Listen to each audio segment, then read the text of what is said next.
My name is Emily, a 28-year-old woman living at home with my mother and older sister Catherine, who is 2 years my senior. Because of this, my family often refers to me as an unemployed failure in my late 20s. At 28, I find myself confined to my room. "Hey, unemployed failure, pay this month's rent." My sister Catherine bangs on the door, her voice raised. After graduating from school, Catherine landed a job at a local company but quit, citing issues with her juniors. Rumors suggest she was the one bullying them, which caused problems. Now, she takes up short-term part-time jobs, proudly calling herself a part-timer. "At least I'm working part-time," Catherine often says. "You're the unemployed failure here, the lowest in this house." I've never been good at socializing, dating back to my school days when I was constantly compared to Catherine. She was outgoing and popular, while I was more reserved. Catherine enjoyed teasing me, labeling me a failure and spreading rumors about me to her friends. "She talks to bugs in the garden," she'd say, or locks herself in her room reading strange books, probably nerdy stuff. Her words and actions made me withdraw further.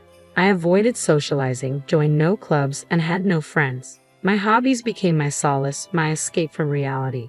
My mother, a stay-at-home mom since divorcing my father when I was young, often scolded me. "If you continue like this, you won't survive in society," she'd say. "Look at Catherine. Learn from her."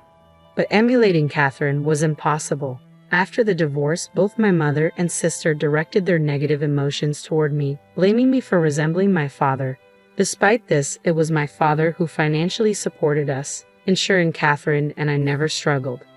I secretly kept in touch with my father without my mother's knowledge. Occasionally, we'd exchange messages. When it was time to choose a high school, he told me, "Go to the school you want, Emily. I'll pay for it." He managed to persuade my mother, and thanks to him, I attended the high school of my choice. However, my mother became stricter with me, seemingly displeased that I had gone through my father. She would often complain loudly enough for me to hear, saying things like, "It's tough having such an incompetent daughter," or, "It's strange how responsible Catherine is." Over time, I stopped confiding in my mother about myself or my future, believing it would be futile based on past dismissals. I resolved to handle things on my own.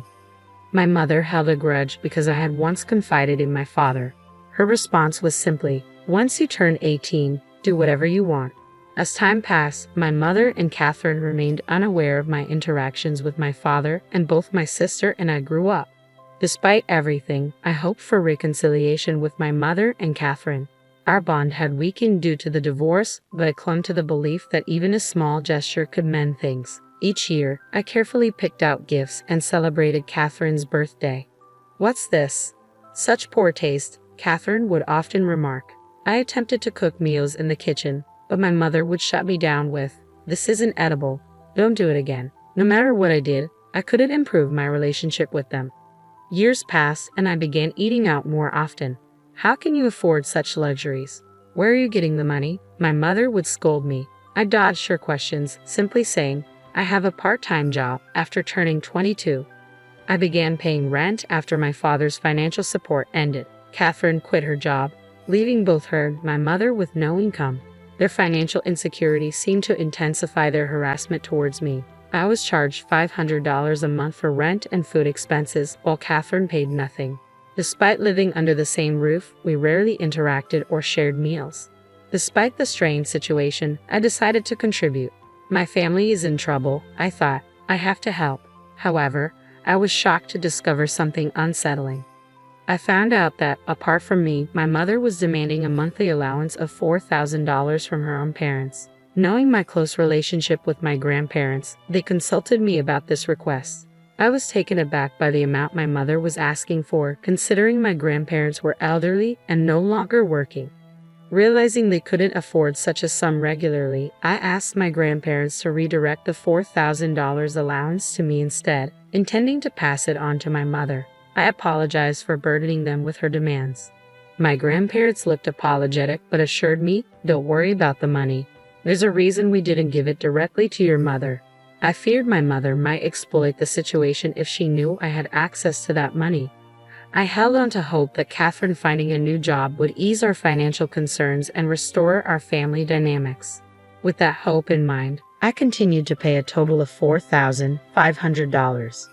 One more thing, Emily, my mother announced with a smirk. Mom and I are moving to a new apartment soon. Which new apartment? I asked cautiously. Catherine proudly handed me a brochure of a luxury high-rise. Here, it's amazing, isn't it? The location, amenities, and view were indeed top-notch, but I couldn't fathom who would pay for it or why they were moving there. After all, Catherine only worked part-time jobs.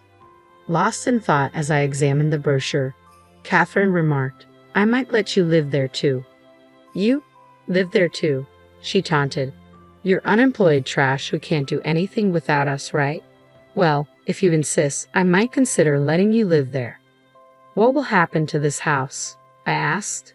"We'll start the selling process and put it on the market within a month," Catherine replied, dismissing my concerns. Ignoring Catherine's remarks, I had been feeling our current house was cramped.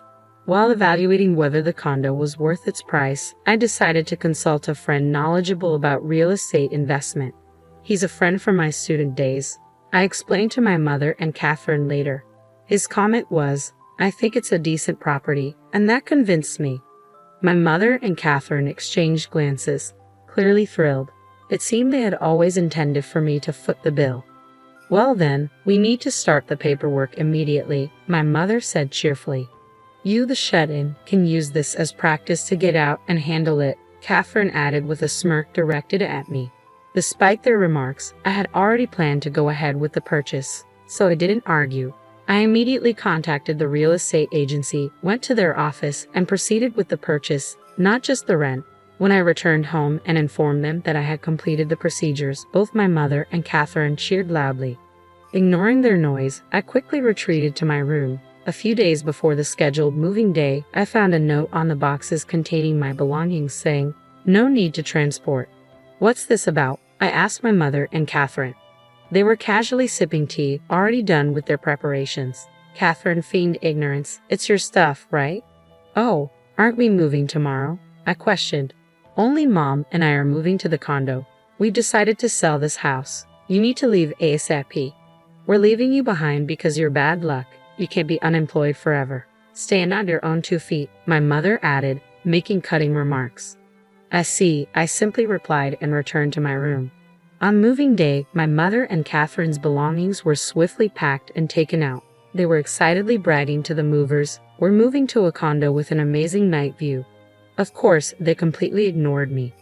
I stayed in my room, focused on my work. A few hours later, my phone started ringing incessantly. "Hello?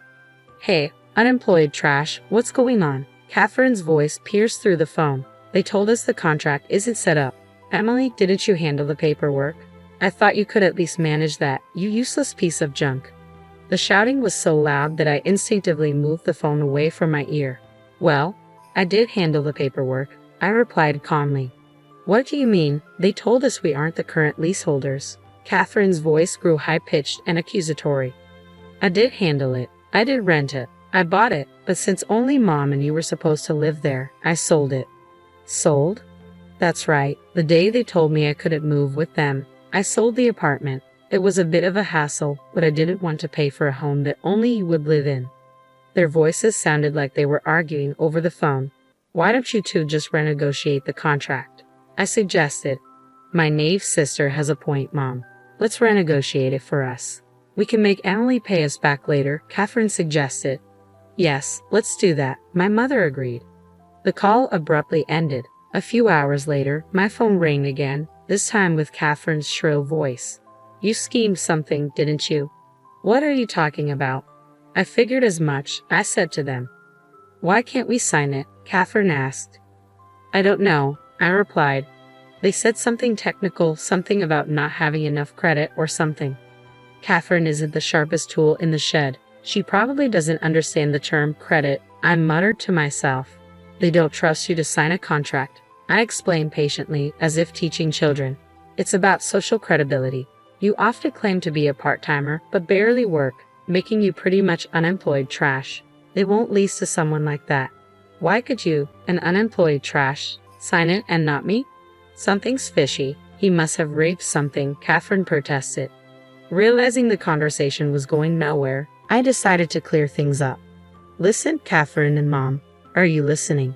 Remember I went to an art school? I began. Despite Mom being against it because it was far away, I've always been drawing. I even won a national competition in high school. My achievements were recognized, and I got a scholarship to attend a famous art university.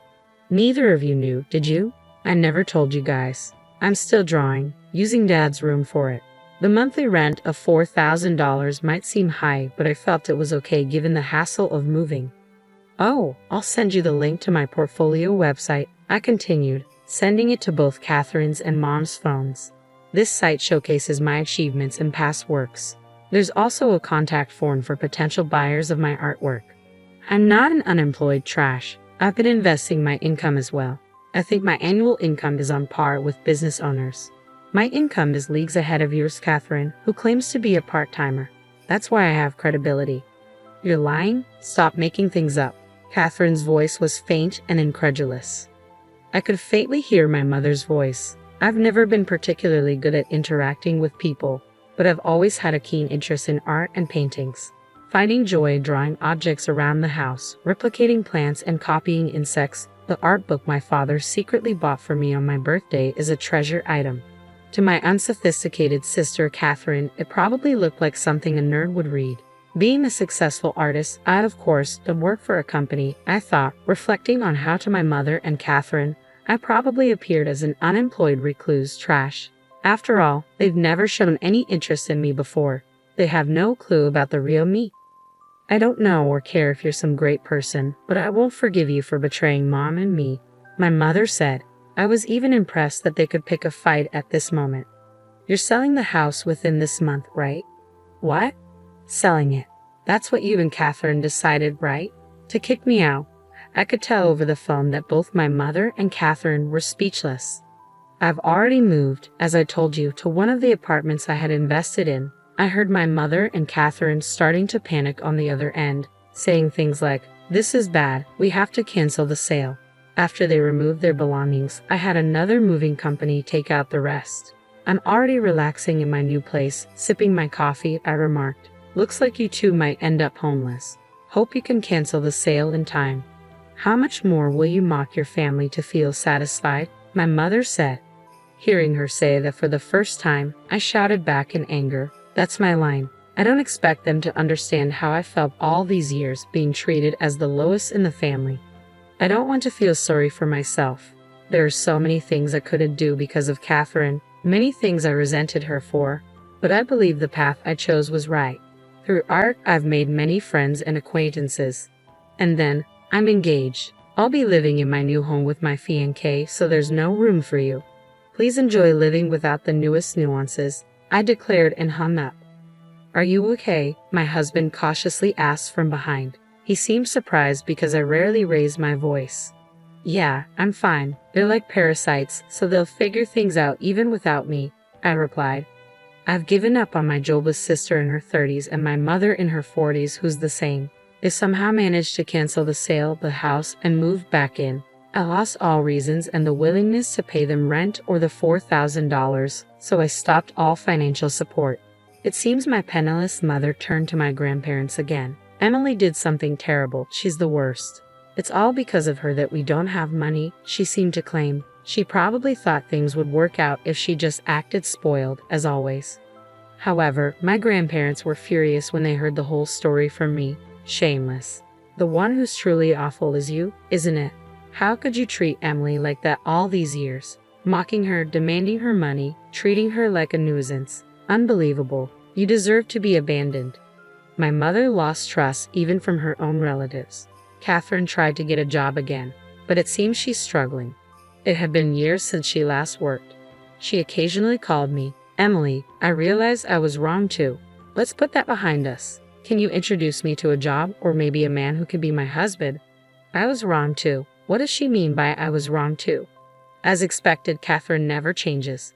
Asking for a job is one thing, but including a husband in the mix, she's clearly looking to leech off someone. Sorry, I don't think I know of any jobs or men that would be a match for you, I replied, meaning she's too much to handle. Oh well, let me know if you find any. Does Catherine think a prince will come to whisk her away? She's already 30, yet still so immature in this respect. Catherine and my mother are so alike. The reason my mother divorced my father was because she solely depended on his income without doing anything herself. My father, having a job with frequent overseas assignments, found it challenging to raise children, so he had no choice but to entrust their custody to my mother. He told my mother to raise us properly since he was providing ample child support. As a result, while my mother doted on Catherine, it seemed she grew to resent me, who took after my father. And now, even I have turned my back on my mother. If Catherine ever gets married, I can already foresee a similar future for her. I'm glad. I couldn't help but let those words slip about what my husband asks that I didn't turn out like Catherine, with a kind husband, a fulfilling life, and a job. I have things that neither my mother nor Catherine possess, especially considering I grew up being treated poorly by both of them.